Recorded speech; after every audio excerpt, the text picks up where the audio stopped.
आज हम नारनौंद में हमारे भारतीय जनता पार्टी के सदस्यता अभियान 2024 की शुरुआत जो हो चुकी है उसके संदर्भ में एक छोटी टोली की बैठक लेने के लिए उपस्थित हुए थे।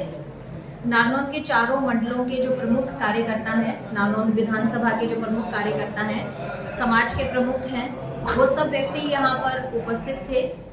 भारतीय जनता पार्टी अपने तीसरी बार सदस्यता अभियान को लेकर सामने आई है।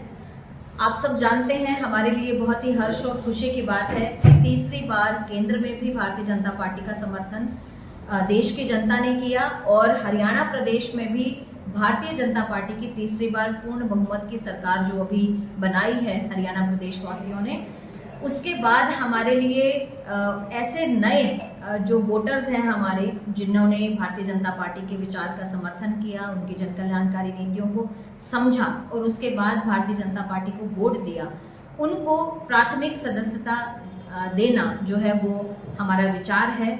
और जैसे हमने 2014 में सदस्यता अभियान चलाया, 19 में चलाया, 19 में हम 11 करोड़ कार्यकर्ताओं के आधार के हिसाब से विश्व की नंबर 1 पार्टी बने। इस बार हमने पूरे देश भर के लिए लगभग 20 करोड़ का टारगेट रखा है और फिर से हम लोगों के साथ जुड़ना चाहते हैं, क्योंकि आप जानते हैं जिस तरह से अब 21वीं सदी है, लोग राजनीति में अपना विचार स्पष्टता से सामने रखने लगे हैं।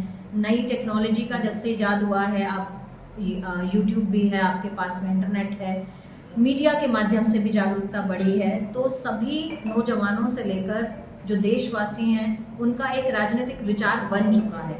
तो उस राजनीतिक विचार के आधार पर कोई किसी पार्टी का समर्थन करता है, कोई किसी राजनीतिक दल का समर्थक बनता है। तो भारतीय जनता पार्टी के विचार के साथ जो व्यक्ति खड़े हैं उनको हम अपने प्राथमिक सदस्य और सक्रिय सदस्य बनाने के लिए ये अभियान हमने शुरू किया है। देखिए, आप सब जानते हैं खाद की जो समस्या है वो समस्या इंटरनेशनल लेवल पर है। हम बाहर से इजराइल देश और अन्य देशों से खाद को मंगाते हैं और हम निर्यात करते हैं, आपको मालूम है, आयात करते हैं। तो अभी सबसे महत्वपूर्ण बात यह है कि जो नील सागर की समस्या बढ़ रही थी, उसमें उसकी वजह से हमारा जो है दक्षिण अफ्रीका की तरफ से जहाज को घुमा कर लाना पड़ रहा है। इसमें कुछ डिले हो सकता है, लेकिन जी ये कल का जो है हमारे सामने विषय आया था और इस विषय में भी आप मैं यही आश्वासन देना चाहूँगी, परिवार के साथ हमारी संवेदनाएं हैं। ऐसा नहीं होना चाहिए था, लेकिन सरकार इसमें ज़रूर सहयोग और संज्ञान ज़रूरी है।